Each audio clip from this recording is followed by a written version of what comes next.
Welcome to BookTok for BookTok with Jack and Amy, your besties with a literary podcast that deep dives into your favorite novels. This is Jack. And I'm Amy. We're currently taking a break from our season of Aquarius Book Club to talk to T.C Kraven, author of the Dark Fates novels, including Prophecies and Pomegranates. T.C Kraven is a writer and activist who seeks to normalize the diversity that is representative of her hometown of New Orleans. She specializes in contemporary mythological retellings with an emphasis on the culture of the Big Easy, the queer community, and healthy kink. Kraven travels the country and globe, attending signings and pulling inspiration from the myths of the Greek pantheon and the amazing muses around her. Welcome, TC. Welcome. Hey, y'all, how you doing? Good. Thank you so much for being here, being an absolute trooper and a superstar of life. So thank you.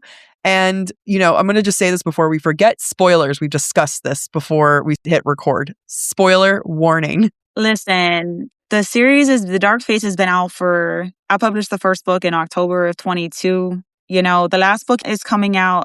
The Kickstarter actually for that just went live yesterday. So It'll be the last chance to get the shadowing, my Black Page editions with the foiling and everything, because they'll be different when they hit bookstores. And this is also an indie version, which is slightly altered from the traditional version. Yeah. But y'all should have caught on by then. And if you didn't, I love you, but just take your ears off and put them in your purse. You're going to be all right, I promise. Well, TC, we're so excited to have you here with us because we love Hades and Persephone. We love every possible imagining of Hades and Persephone, whether that's the trope or the actual characters from Greek mythology. And so we really, really were excited to read of Prophecies and Pomegranates. You want to do it again? It's okay. Yeah. Wow. My brain, it's a Monday. All right, take a breath. Normally, this is me. Normally, Prophecies and Pomegranates. Good job. Hey! I got it in my head. My tongue does not want to keep up. Look, we're going to give ourselves grace. That's all we got. Yeah. It's all good. Yeah. So that being said, we're curious because this is something we ask all authors that we talk to who write Hades and Persephone. What was your process for deciding, what elements stay true to mythology, as true as they can be, compared to, what you chose to make your own or embellish upon? Okay. I really love that question. I think it's unique in the fact that everybody does have their own take on everything. And that speaks to the origin of a mythos in general. So I actually have a minor in folklore.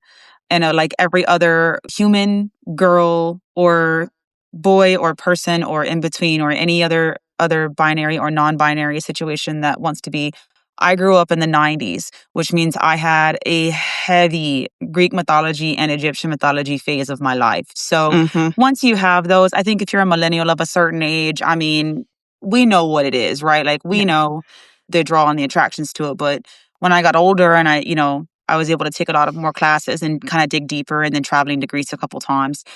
The cool thing is what you learn is the cult of these different gods and goddesses and deities. All of these things were oral traditions that were passed down, right? So they differed from region to region, sometimes village to village, city to city, family to family. There wasn't like a hard and fast rule book about what these are. In some versions, you've got Persephone being the goddess of spring, right? And her death being an allegory, or her taking being an allegory for death and like the grieving process for parents, the cycle of life and death, taking those that are young and vibrant too young.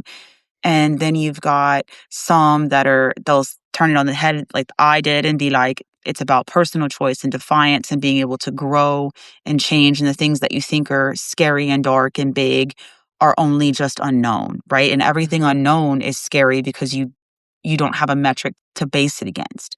Another part of that is fighting stereotypes and things like that. So I think for me, I choose to believe that it's better to rule in hell than kneel on earth, right? Like than to kneel on Olympus. And there is even some mythologies in which Kor is always been an underworld goddess, in which there are some cults that believe that Demeter and Kor were two sides of the same coin, right? With our growth versus harvest, like life and death. Again, that was the duality of it.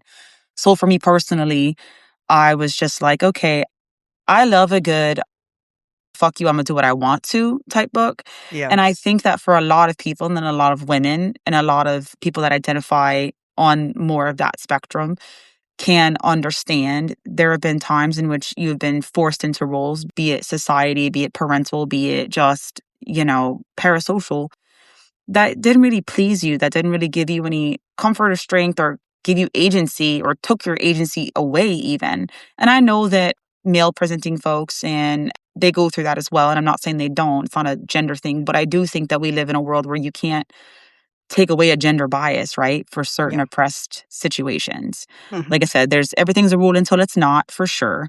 But I think we see a pattern of that throughout history. Mm-hmm. Obviously different levels to that oppression and that agency being taken away. But at the core, one of the very common themes is being female presenting in some way. So for me, it was just, all right, cool. We've gotten a lot of these things. And I wrote Prophecies in a weekend on a dare. So it wasn't really meant to be that deep. The indie version is like 45,000 words. It was so quick. I ended it on that brutal ass cliffhanger just to piss off my best friend. I never expected anybody to read it. When she uploaded it to KDP, I literally didn't think anybody was going to read it. And then somebody did. And then they, I guess, made a TikTok about it. And then I woke up and I had all of these like messages from her going, you need to go see all this. It's on TikTok. Like, oh my God. And I was like, people are mad and screaming at me, like, where's the second book? And I'm like, second book? This wasn't there. Girl, I was just winging that shit, like I was making it up as I go along. But that was kind of the idea behind it. There was no long, drawn out thought process. I just took my versions of the myth, which I agreed with and which I choose to believe, and that is my prerogative, Mhm. based on actual evidentiary text. And even those are just hearsay written down. These are just somebody's scribbles in a notebook that have survived through history, right? So I think at the end of the day, the thing that I push in more than anything was not this particular version of Hades and Persephone, but it was about the choices and consequences and actions of people Yeah. around them. Mhm. Mhm. It's all about oppression. The entire 12-book series is about fighting against oppression, and that oppression comes in the form of a man named Zeus. A Yep. person told his entire life that he was infallible, that he was the chosen one, that he was Mm-hmm. the one to save them all, who then turns into that same tyrant because you cannot raise a person to believe that they are infallible because they believe all of their actions are justifiable in some way. Mhm. Yep. So the entirety of the series goes back to Zeus is a big ass prick and we hate him. Poseidon also gets no quarter in my series, but that's just me.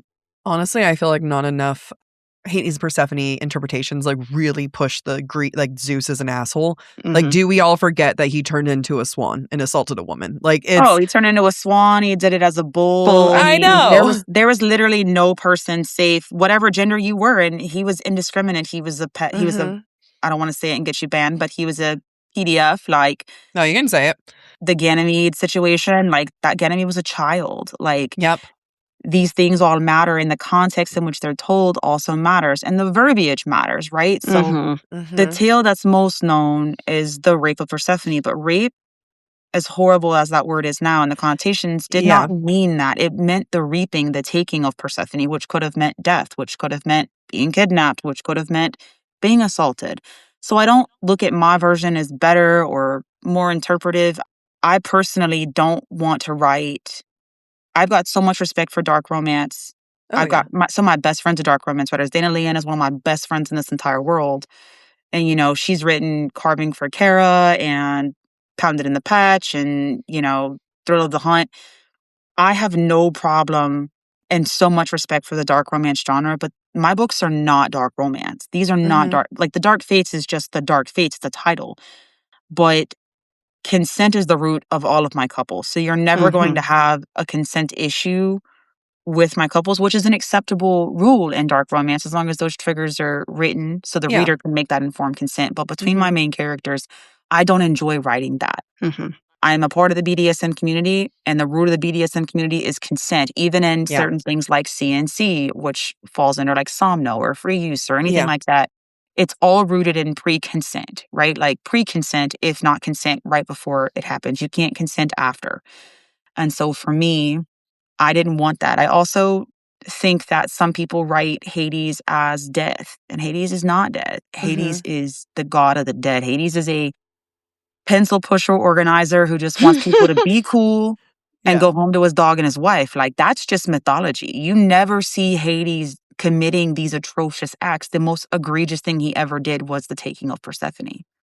Yeah, I'm really happy that that you mentioned because the tale is called the rape of Persephone, right? Like that's what the art. Yeah, but the etymology of the word rape at the time that it was written, Yeah, so that's where I wanted to go. And so I took Latin in college, and that was like one of the first thing they talked about was like the word rape comes from rapire, and that is to take or to seize. Right. It's modern interpretation that ran with it to say, it means like assault that we know the word to be. And it's accurate. It's like most words, it does come from that etymology, but it is accurate. Yeah. And I really loved your take on it of like, what does the rapire of Persephone mean? Because you have Helios who looks at it and sees a certain thing, and then you have the truth of what's actually happening. And I haven't read every single take on Hades and Persephone, but for me personally, who has read a lot, I haven't seen this. I haven't even read a lot. I got to be honest. But like, I haven't seen this one where it's like you actually took on the story and the mythology of it. Yeah. And I really appreciate it because you can tell that you've done your research, that, you, like you said, the 90s millennial kids know going through that phase of everything. So, the question was going to be, how did you know to the extent of that nuance? And the answer is yes, like you do know the nuance of that. And I think that it was portrayed so well. Everything in my books is intentional. Whether it looks like it or not, it really is. Mm-hmm. It reads like it, to be honest. It reads like it really does read like it's intentional. And I mean that in the best way possible. Not like, I appreciate that. No, I don't take it offensively. Yeah. Our whole thing is like we overanalyze books, hence the question that, the questions that we bring to you. But I love that. It really does read as intentional. And even the way, I don't know if that's like part of our questions, but like even the way that you represent Hades and you kind of call him as a pencil pusher, he almost came off as boyish to me initially. Like he's so Hades, more of him, you see him throughout the series because even though book 2 wraps up the Hades and Persephone story, at the core of it, spoilers for anybody waiting on Auroras and Illusions, which has not dropped yet, even indie. Yeah, I just finished it last month, so. Give us the spoilers. Going to. Hades was always strong, and I read a lot of high fantasy. I grew up on high fantasy, high sci-fi, things like that. And one of the cores of those things is the best and most fruitful leaders are generally the ones who are the reluctant heroes. Yeah. They don't want to be in power. They know it corrupts. They know they see all of these things happen. They've generally watched tyrants rise and have a partaking in their fall. So for Hades in particular, he is the most powerful of the Olympians. Zeus only maintains the power that he holds, and you find this out in book 3 because he's bonded to Hera. If he was not bonded to the goddess of marriage, he would not have been able to take on Hades in a bar fight, much less. But Hades' power is innate, right? Because everybody believes in death. Yeah. He wasn't sequestered to the underworld. He wasn't given that as his domain. That domain was always his. When they get cut loose from Kronos, right, and they all band together to fight their father, he retreats there because he doesn't want a part of what's going on up there. He doesn't want to see any more of what he's already seen. And he knows that power corrupts. Yeah. And true power is quiet. It doesn't have to be loud and boisterous and lightning. Those two characters are two sides of a same coin, one with compassion, humility, and one with hubris and ego. Yeah. Arguably, would love rulers, as I say, to shut the hell up of what and do a lot of things. But at the same time, his reclusiveness, his reticence to get involved allows a lot of really terrible things to unfold, as we're going to see over the next 12 books. Some things he's not aware of, most things he's not aware of. But as they come to light, you really get to see Hades come into his anger over it, especially involving Hera. Yeah, and a part of that's like compliance and not wanting to seek answers of what's going on. Like, Yeah. to go and be a recluse, there's one thing to say, like, I don't want to be a part of it. But then at a certain point, saying you don't want to be a part of it, you're causing it and you're perpetuating the system. Well, yeah, no one has ever benefited from abstaining from a just cause except for oppressors, right? Yeah. And so Hades, while he does have a massive domain to maintain, bigger than any of the other Olympians, including Zeus, who really just rules over Olympus when you think about it, because it's cordoned and sectioned into the upper realm, the lower realm, and then Olympus. Hades rules that by himself. Like, he does have a great team around him, but as far as deities go, like there's the squad of death gods. Yep. But they have very specific roles, Whereas Zeus really presides over everybody and nothing at once, right? He's a figurehead at best, carries the sun, Demeter grows the crops, or Iris takes care of the rainbows.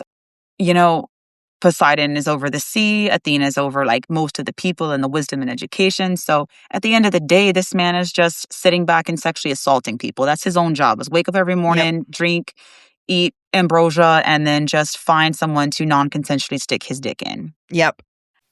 Plot twist, it's an ad break, but we promise it is still canon.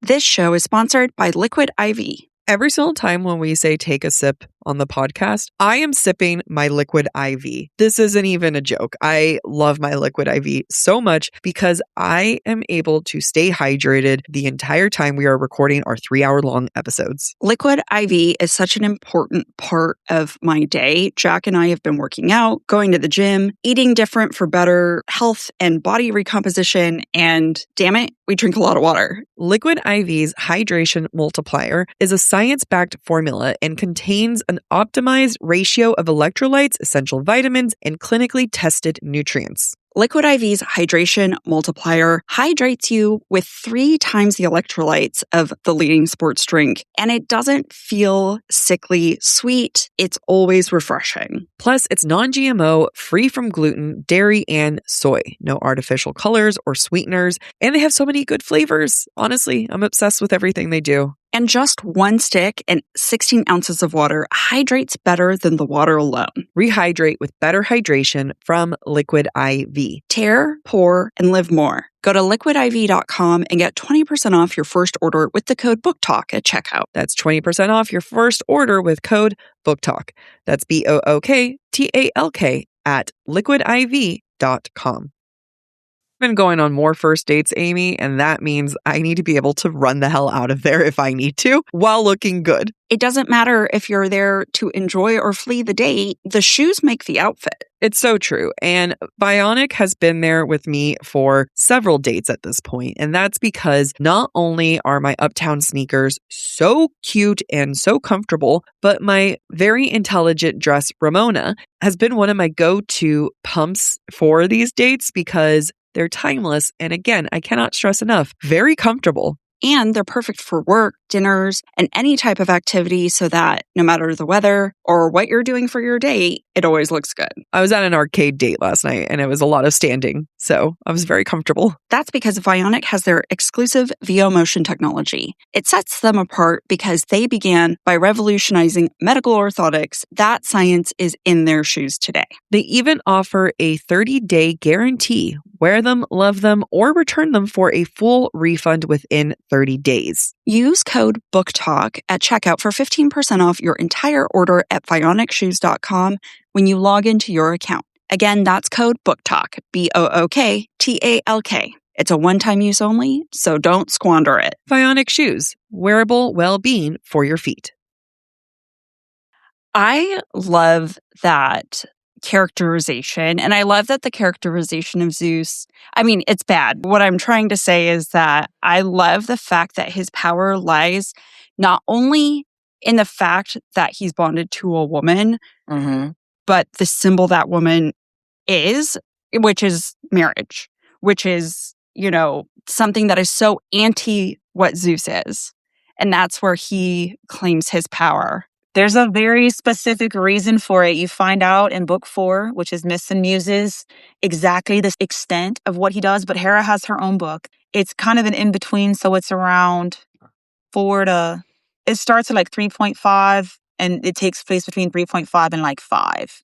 Okay. Right? Like But Rage and Ruin is her book. And listen, you can say a lot about Hera. You're going to hate her, probably. You probably already dislike her or have like very strong feelings about her. And every single feeling that any other character has about her is valid because she is not nice. She is not kind. But I think oftentimes we overlook that she's labeled as the rage, the shrew, the scorned. Yeah. But like, who put her in those positions? What did he do to her? And how horrific must it be to have no power to get out of it because a bond can't be broken even by her?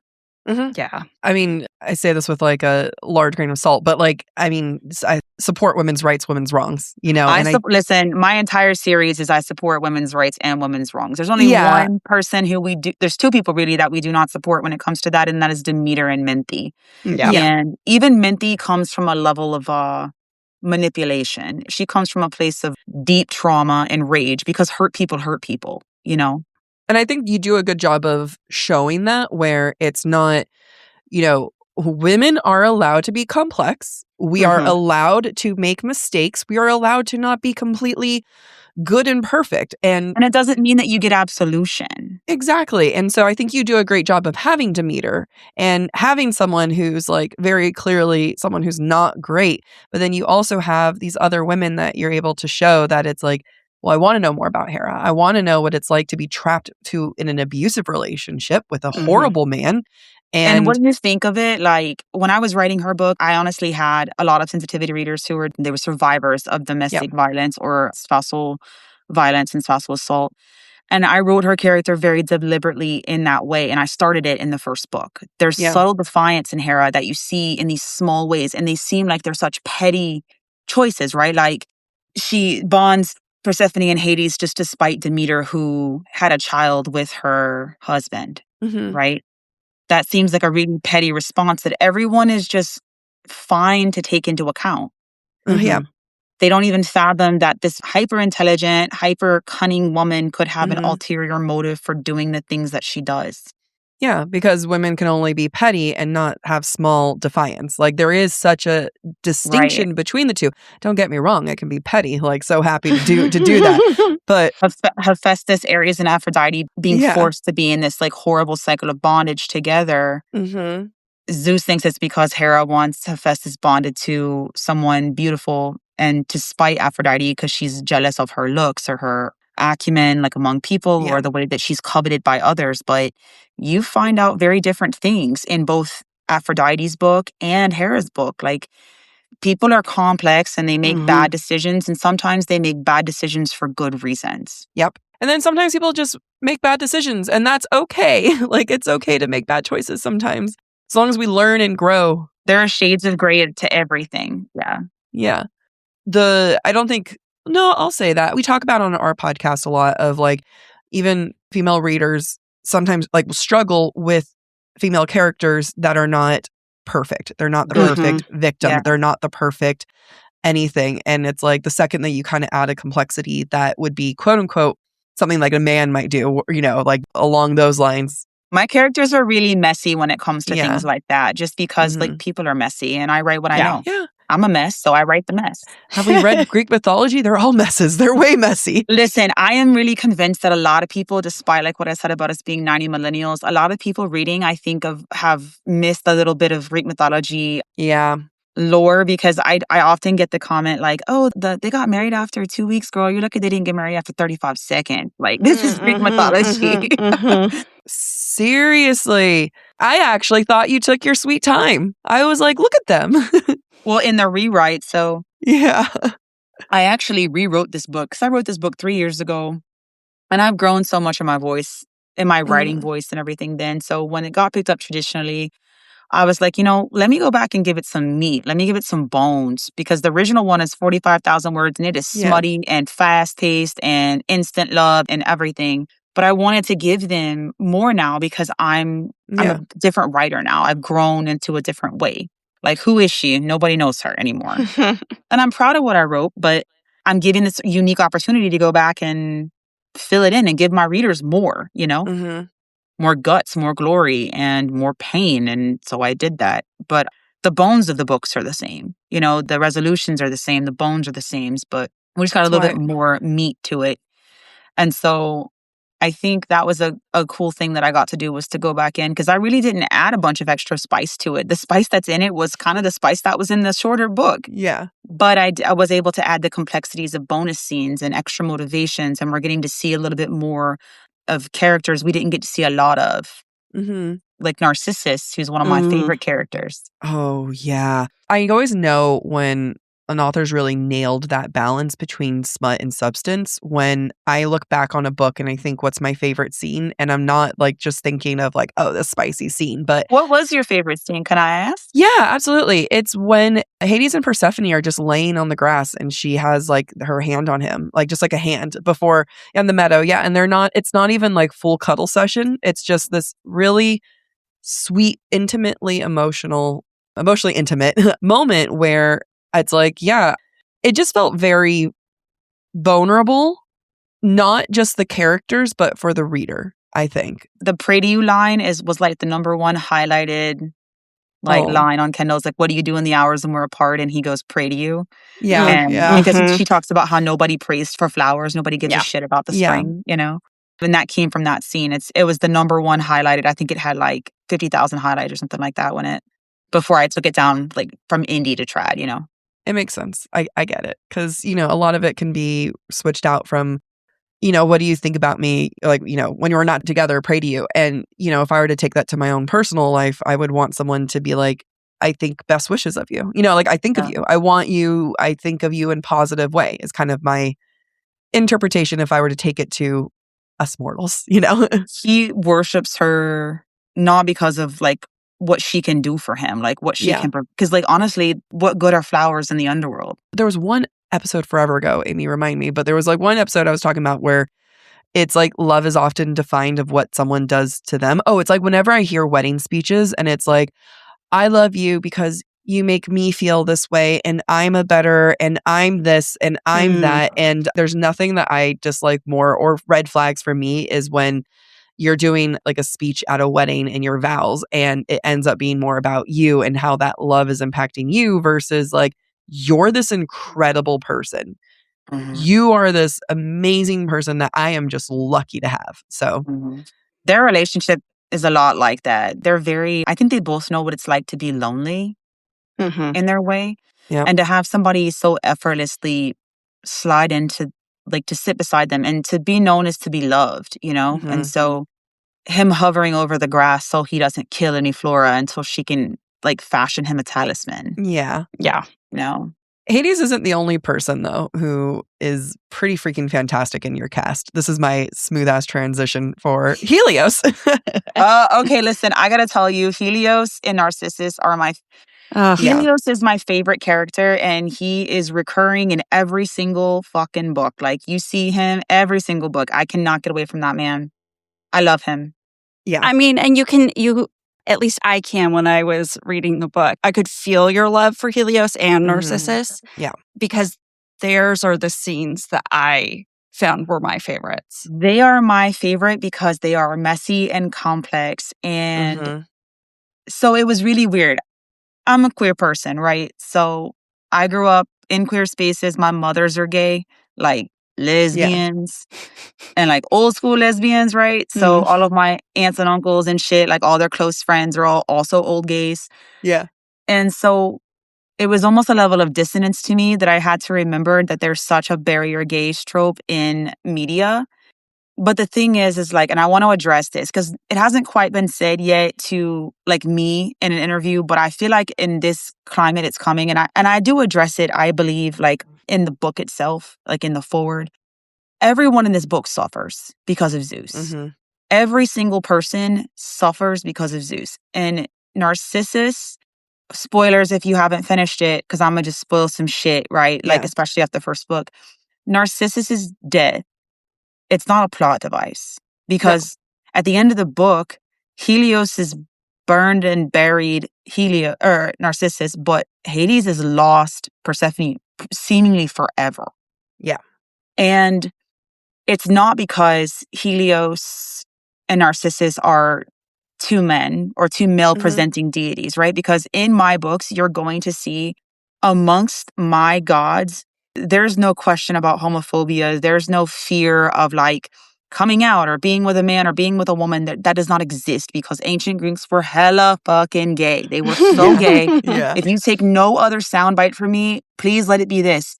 Ancient Greece was so gay. It was so gay.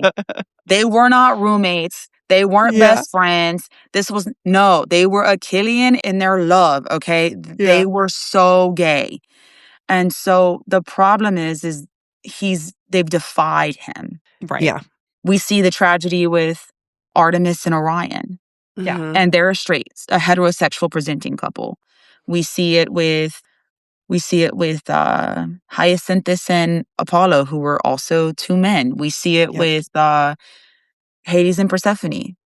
Right. You know, like, I think to me, that was very clear that it wasn't about their sexuality, but it was about the problem is in the current climate we live in, it's impossible to separate the impact of both, right? Like, and I can understand that there's a Venn diagram and both things can be true. One, the intention in the writing, I hope reflect the fact that Narcissus' death was not meant to be built on that his storyline was not built on the back of queer pain. Yep. Right? Because he could have been anybody, right? But he couldn't. He had to be Narcissus because in my mind, the fact of the sun shining on the one person who only ever loved himself and him falling in love with that sunlight meant that Narcissus was the person. Yeah. Right? And I toyed a little bit with Iris, the goddess of rainbows too, but I don't like the female on female always crime, right? Between like Menthe and Persephone, we have them at odds in battles. And the fact that it would be more of an Achillean situation didn't really register to me as a defining moment. It was just, I wanted Narcissus as he is written in mythology. Seemingly self-centered, self-aggrandizing human who is then transformed by the power of feelings he did not know he could possess, right? And then because of he's so secular, right? And spent so much time isolated from others because of their actions and the ease in which he is manipulated and ruined, right? Yeah. Is the same ease in which Menthe was manipulated and ruined. We're just seeing it from a different side. She is the bad guy. Make no mistake. But what strings are being pulled that you're not seeing? Yeah. Or that you are seeing. But nobody is omniscient, right? Like Helios sees Menthe literally in Zeus's lap. Like, yeah, I know, right? Yeah. And he doesn't know who she is because he's not of the underworld. How would he know? Right.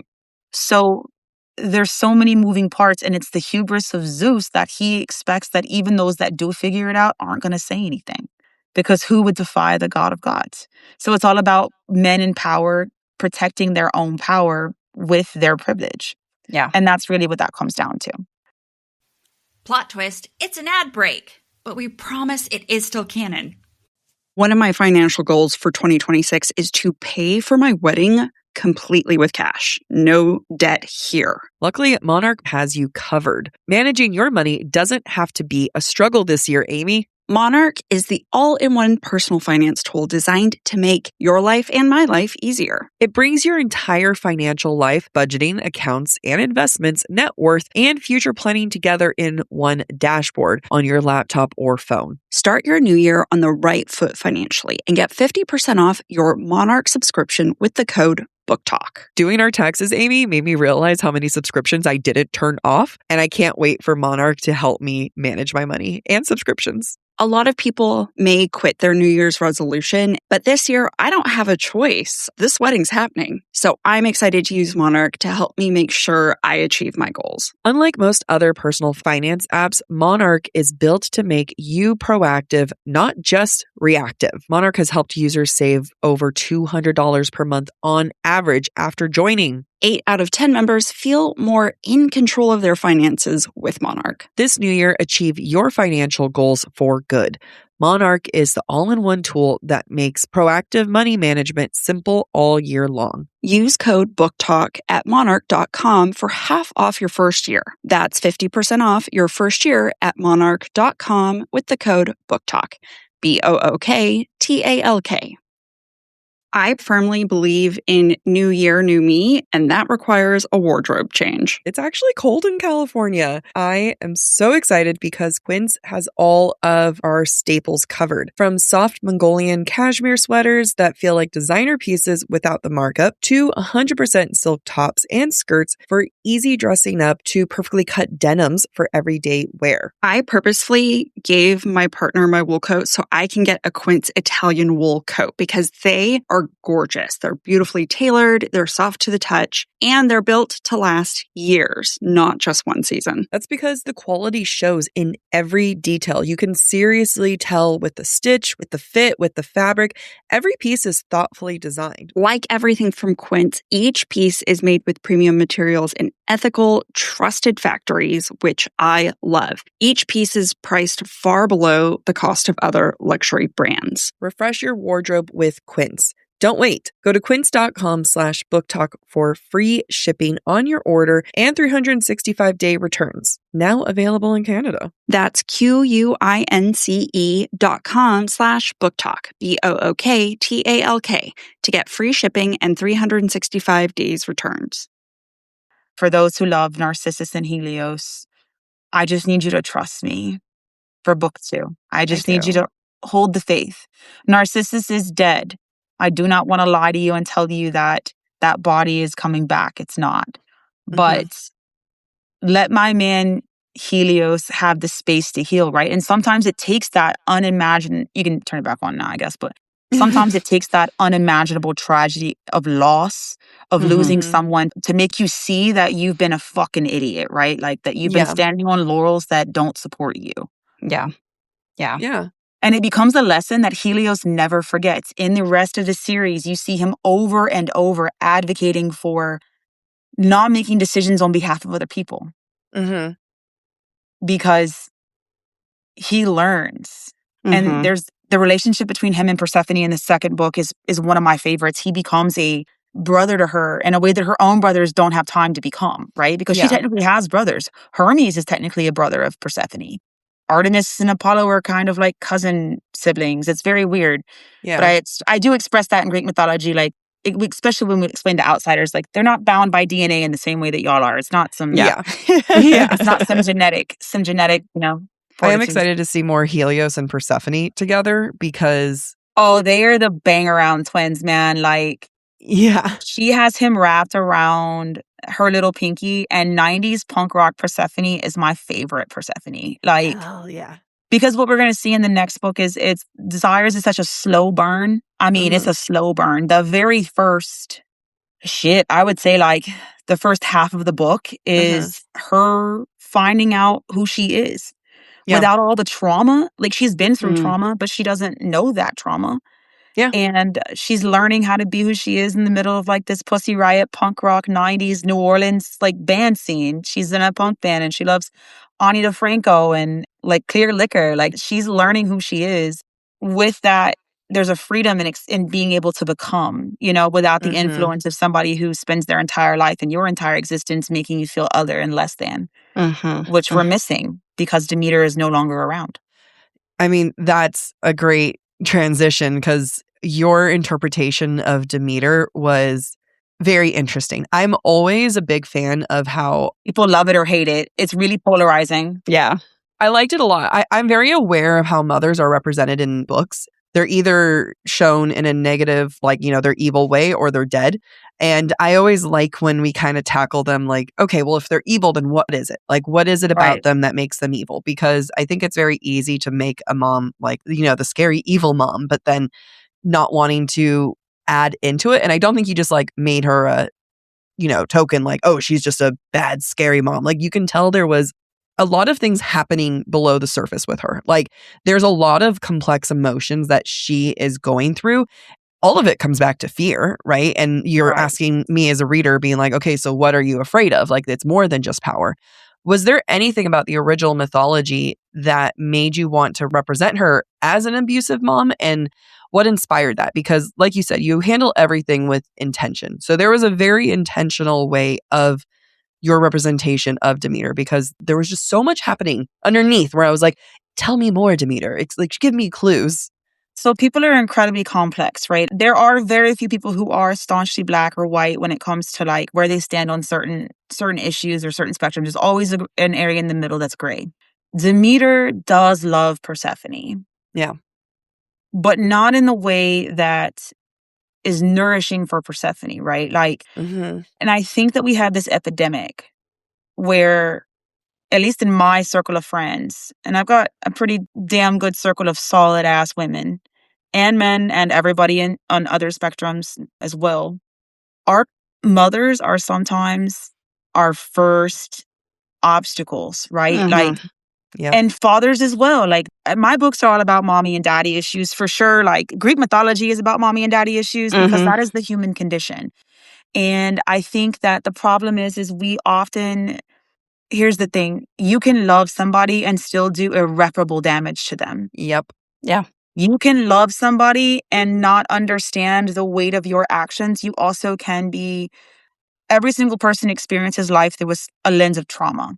Because Mhm. even if your trauma is not the same as my trauma, if one person is abused as a child physically and one person is abused mentally, those are still two traumas. If one person is never parentally abused, but a parent dies, that is a trauma. Yep. Mhm. Everything that happens in our lives shapes us. We are touched by clay. We are formed by every single person that means something to us that passes through our lives. And if the hands that mold you first Mm-hmm. are unsteady Mhm.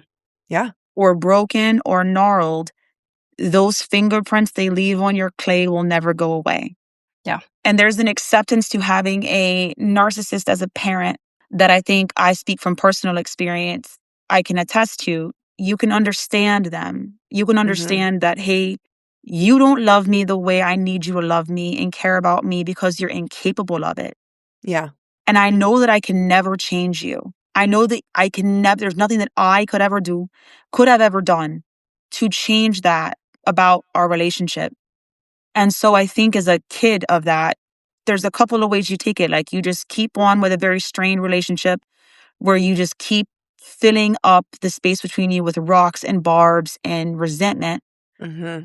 You cut those ties completely and you understand, I'm never going to get what I need out of you. And that's okay for you, but it has to be okay for me. So I Yeah. have to remove myself. Or you confront them and they cut you off. Like, those three are generally the options. You almost never hear about a recovering Yeah. parent, right? Yep. So when Persephone stands up to Demeter, it's the first time that we ever see Demeter actually respect her daughter, not because she stood up to her, but because she's now afraid of her. Yeah. Because now Persephone possesses power that she does not have, that she's always had. And when that power imbalance happens, there's still not love per se, but it's not even mutual respect, it's fear. She fears Persephone in the same way she fears Hades, or she fears Zeus or Hera, who all have inherently more power than she does. Mhm. So her reticence to like respect her kid is because she still doesn't, until the moment that Persephone's power is shown in full force, she does not take her seriously. Yeah. One of my favorite moments of Demeter, and it just shows who she is at the very end when her and Hades are looking for Persephone. And he was like, what did you do to her? And she says, we made peace. We were totally fine. And I was like, that is such a great example of a narcissist's interpretation of a moment where, Mhm. and I truly believe she believes that. Like, Yeah. I believe in her And head, like, Persephone was grieving during that moment. Persephone literally is like, I'm never going to be enough for you. yeah. Yeah. And that's a heartbreaking statement as a kid. Yeah, like here's Persephone having her own moment where I doubt she's going to be walking away being like, oh yeah, we're totally fine. She'll walk No. away being like, hey, I said my piece for the very first time. But like for Demeter to walk away with, and like I said, I totally believe this is like, that's what she believes. And then it made me go back and say like, all the times where she was like, oh, Persephone would never go to Hades. She would never do that. Mhm. She Mhm. believes it. She Yeah. completely believes it. It's not her just sitting there lying to everyone else where, a lie begins and then it becomes her truth. And but it is a lie to delusion. So yeah. she believes in her own power so absolutely, and her own influence over her daughter, Yeah. that she could not fathom a world in which Persephone rebels against her to do this. Right. I love that you picked that up because it was very intentional. Almost nothing that I did was unintentional, So that meeting with her and Helios, very intentional. The way that she frames things is in her mind a partial truth. There are kernels and nuggets to everything she says and does that are true, but it's her perception, her warped perception on those things that kind of make it becomes her absolute truth. make her an unreliable narrator, which we find difficult. I always hear either readers tell me, I understand the relationship between Persephone and Demeter so much, or you're just a woman hater. God forbid a woman be in power. And listen, I'm not hating on nobody. If you feel that way, I'm so sorry that that's what you took away from the books. And I'm sorry that you missed the other very important, powerful female influences that also have their own power. Yeah. Some of them who are mothers and who do care. And that's okay. I love that you did not have the unfortunate experience to grow up with a parent who suppresses you that way. And I love that you can view it through that lens because that means that you do not share that level of pain. And you know what? That's great. But for some people, for many people, that's their truth. Right. Yeah. That's their truth. There's a reason that there's more estranged parents and situations now in our generation that has gone to therapy and is learning to heal and is breaking generational cycles and curses. And that's kind of where it all comes from, right? Like it ran in the family until it ran into me. And that's how Persephone wants to be. And you see that all of them become that way, especially in the 90s. Like they don't stay stagnant. They learn. And when one of them isn't, they get called out. Like Zarina calls Prometheus' ass out on a mountain, like straight up, like you're just as stubborn as mortal. You've had all these years on the earth and you're still just as stunted as normal mortal men. Like what's wrong with you? Yeah. She tells him, grow up and go to therapy, bitch. You're not going to talk to me like that. Like, she's from the NO. She's not about to take that shit from no man. I don't care if he's a titan or not. I don't care how good he blows her back out. Yeah. Or how tall and John Krasinski looking he is. There's no way. She's not going to let anybody. That call's not coming from within her own house. No. Absolutely not. Yeah. I just want to reaffirm that I think you did a fantastic job because as I was reading Demeter and how she portrays things like Jack described, I thought of two people in my life. One was my grandmother who just passed away, and the other was someone in a power position under whom I worked several layers down at work. And it was triggering, but in a good way of just like, you did it. Like I accessed that pain. Yeah, girl. You felt good when Persephone stopped that hand, huh? Oh, yeah, I did. Oh, yeah, I did. But I think you did a fantastic job in that. And I also appreciate how much you balance female relationships with some of these more damaging aspects. I try, like with Artemis and then Hecate especially, like she's got people that, and even Aphrodite, like they rally around them. The ones that come to their aid do it because it's right, but also the right to choose, Yeah. Yeah. There's a lot. People are complex and they have their own motivations, and that doesn't change because of their gods. Like at the end of the day, Greek gods are meant to be just parables of ourselves, right? They're the very worst and best of human nature. Yep. They're meant to embody like our feelings and to explain natural phenomenon and in unnatural phenomenon for things that could not be explained at the time. So they're going to be the very most extreme versions of all of us. Yeah. Yeah, that makes sense. So before we wrap up today's interview, you've done something that a lot of people want to do, right? Which is write books that people love and come back to read no matter what format they're in. And we do have a lot of listeners who are aspiring writers. So given the fact that you have this experience self-publishing and then rewriting and traditionally publishing is so rare, is there any advice you would give someone who hopes to one day publish a book regardless of direction they go? You got to do your research and pick the path that's best for you, because what worked for me is not going to work for somebody else. It's not going to work for anybody else. There's no one questing road. There's no one golden path. You have to really kind of figure it out yourself. And that sucks to hear. But publishing, traditional publishing in particular, is like, I wrote an op-ed on this for Publishers Digest. They'd asked me to do it, or Writer's Digest. They asked me to do it. And traditional publishing is like a episode of Whose Line Is It Anyway, where the rules are made up and the points don't matter until they do. Yeah. Yep.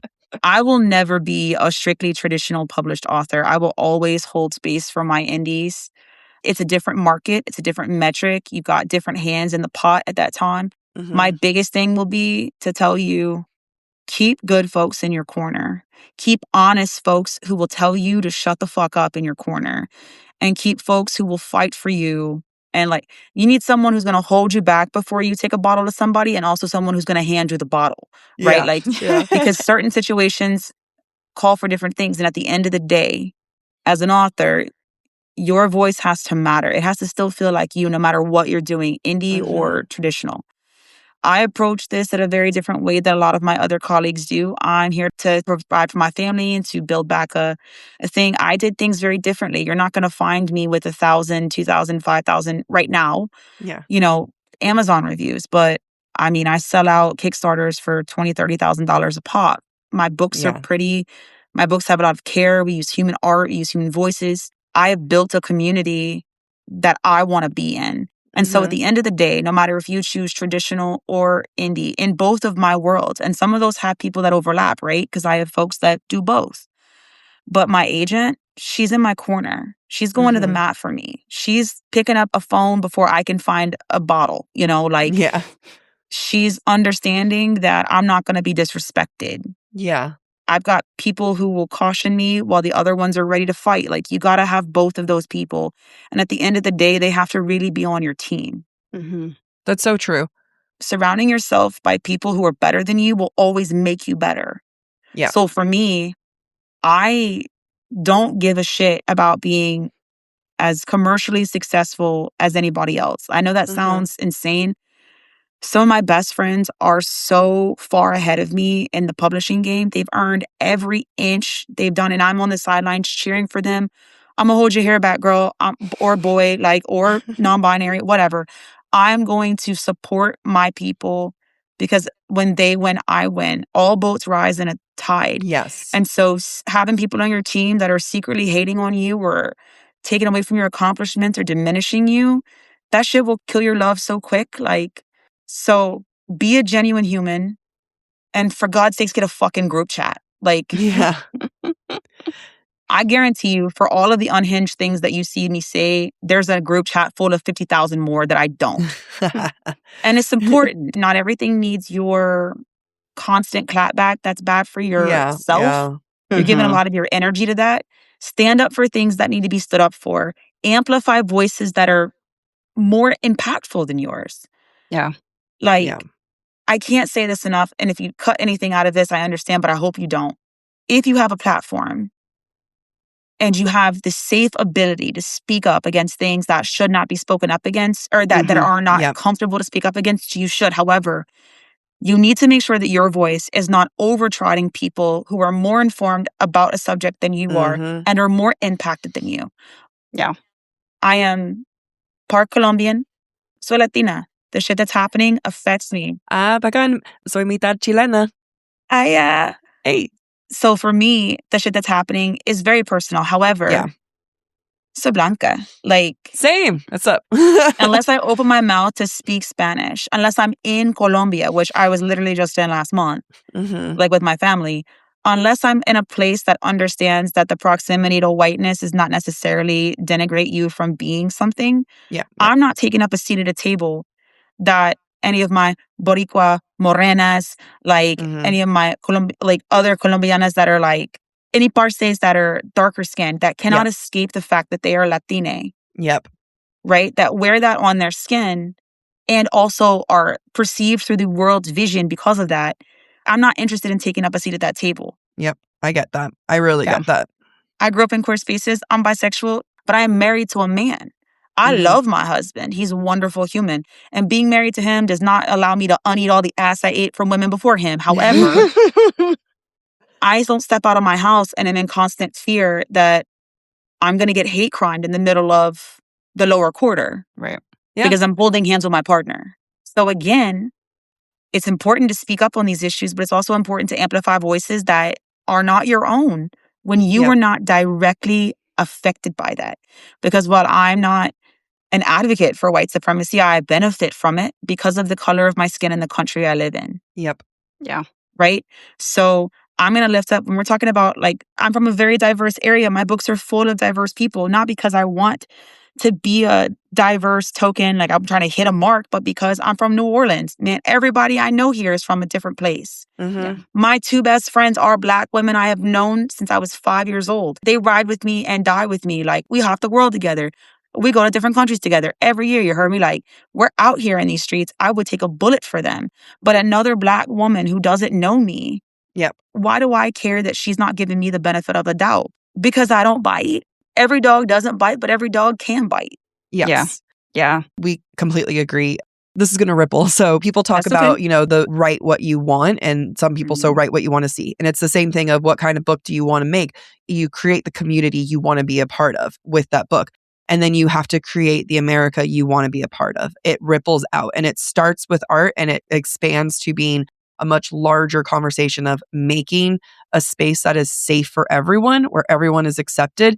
And it can start with someone deciding to pick up a pen and paper and write something. It is a form of protest. We should be protesting on the streets. We should be protesting in our votes. We should be doing that. But I completely agree where if you're talking about, hey, if you want to start a book, have the bigger picture, it is all connected. Yeah. This isn't reaching. It is 100% connected. Hang tight. We'll be back faster than a smoldering stare across a battlefield. Here's the thing about New Year's resolutions. Nearly 80% fail by February. And it's not because people lack willpower, it's because they lack data. Things like leptin resistance, thyroid dysfunction, chronic inflammation, or hormone imbalances, these hidden issues can derail even your best efforts to get healthier or feel better when you realize what's going on. This year, my focus is really getting my blood work in line, especially when it comes to heart health. That's been a big issue for me, and I know I need to go back and get tested in April. That's exactly why I chose Function.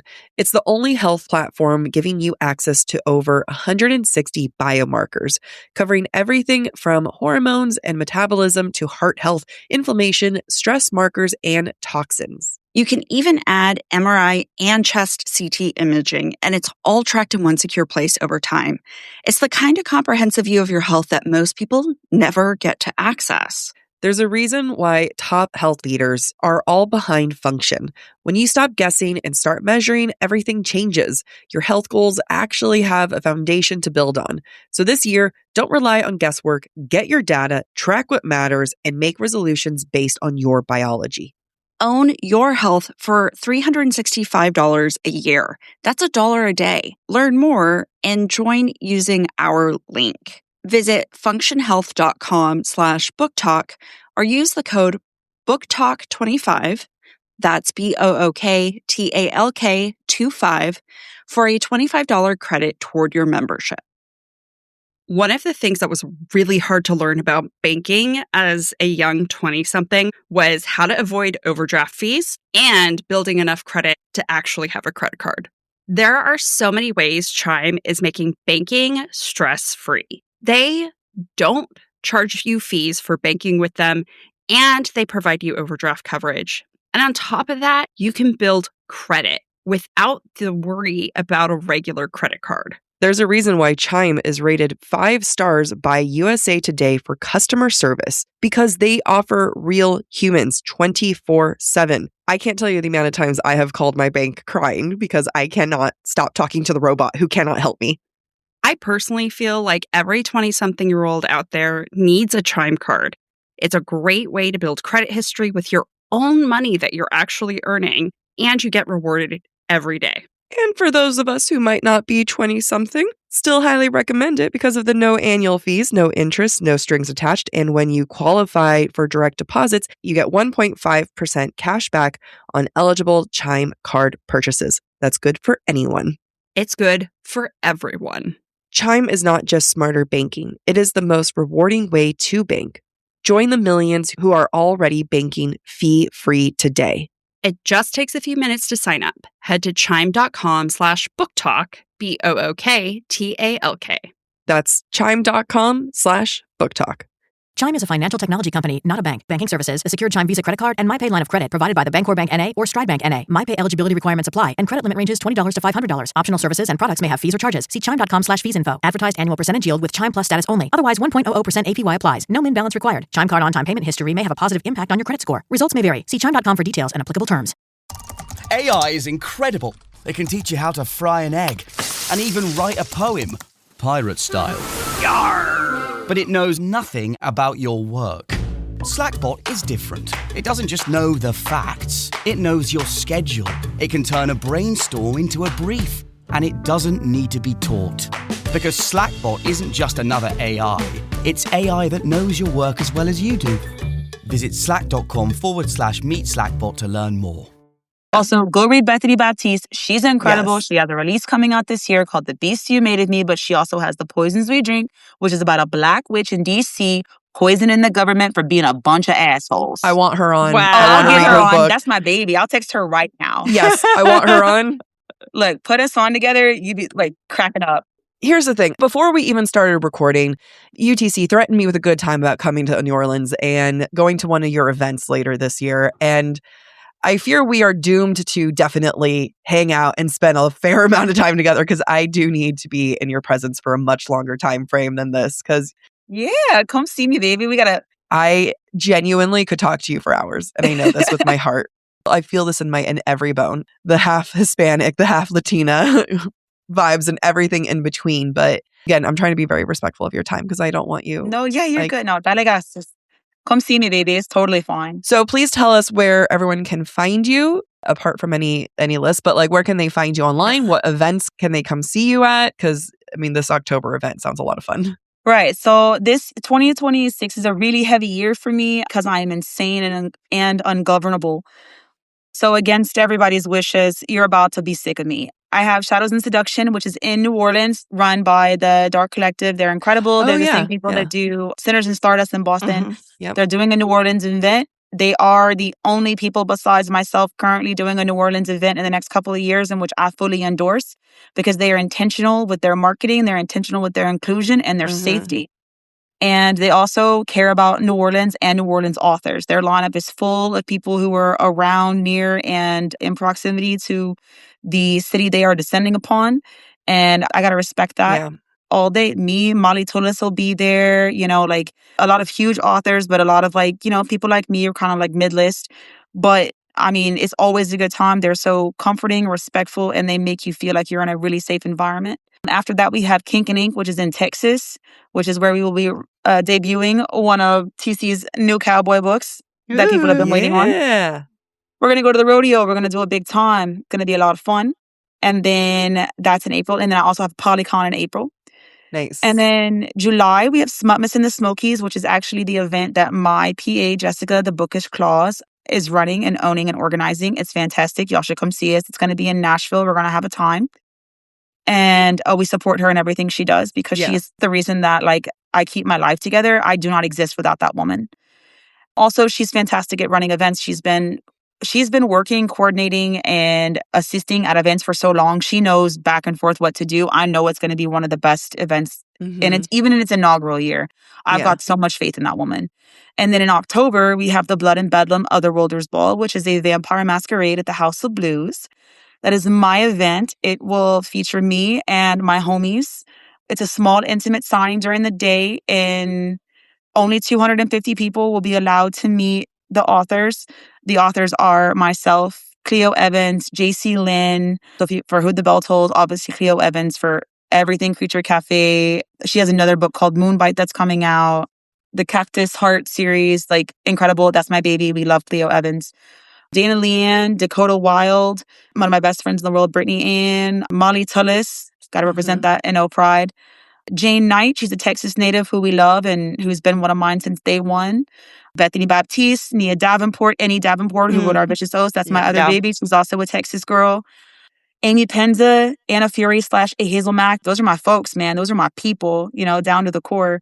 So yeah, we're just going to have a big time. We're going to pull up and cut up. And then after, we're going to do a big ass masquerade because we like to shake our asses. So that's what it's going to be. Thank you so much for talking to us, for creating such an incredible book and series and community, genuinely. So thank you for everything you have done. And I cannot wait to see you again. And, you know, hopefully one day have you back on because you're incredible. Yeah, like I'm always down to kiki and talk with the homies though. Like I got so many people who would love to like a chance to come on and Like I said, Annie's great. So is Bethany. So is Maya, Molly. Like, I mean, you name it. I'll make a call, make an introduction.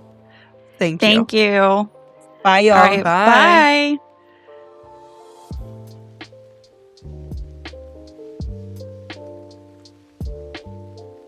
Thank you for listening to this special episode of Book Talk for Book Talk with Jack and Amy. If you're enjoying the show, don't forget to rate, review, and subscribe on your favorite podcast platform. It really helps other readers find us. And of course, we'd love to hear what you thought of today's episode. Share your comments through our form at booktalkforbooktalk.com, and we might feature your feedback in a future mini episode or a Patreon exclusive episode. For merch and more ways to support the show, head to booktalkforbooktalk.com. You can also follow us on TikTok, Instagram, and YouTube at the handle booktalkforbooktalk. Join us as we keep the analysis going by subscribing to our Substack to get more insights on the romanticy and romance world. Head to the Subtext Society journal.substack.com. Bye. Bye.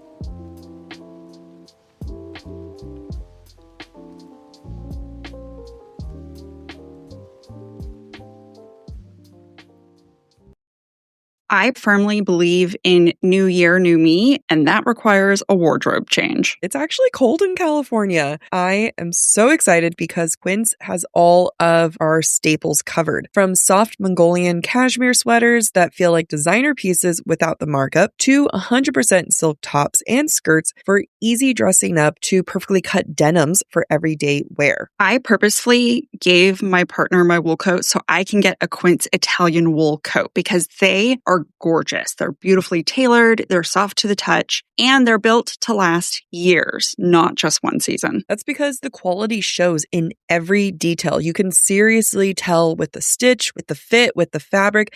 Every piece is thoughtfully designed. Like everything from Quince, each piece is made with premium materials in ethical, trusted factories, which I love. Each piece is priced far below the cost of other luxury brands. Refresh your wardrobe with Quince. Don't wait. Go to quince.com/booktalk for free shipping on your order and 365-day returns. Now available in Canada. That's QUINCE.com/booktalk, BOOKTALK, to get free shipping and 365 days returns. One of the things that was really hard to learn about banking as a young 20-something was how to avoid overdraft fees and building enough credit to actually have a credit card. There are so many ways Chime is making banking stress-free. They don't charge you fees for banking with them, and they provide you overdraft coverage.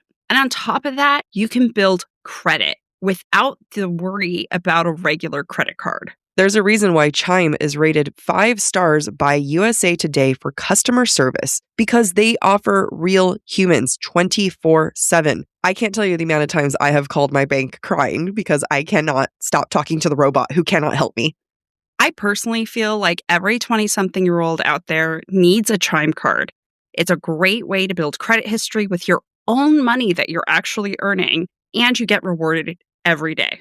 And for those of us who might not be 20-something, still highly recommend it because of the no annual fees, no interest, no strings attached. And when you qualify for direct deposits, you get 1.5% cash back on eligible Chime card purchases. That's good for anyone.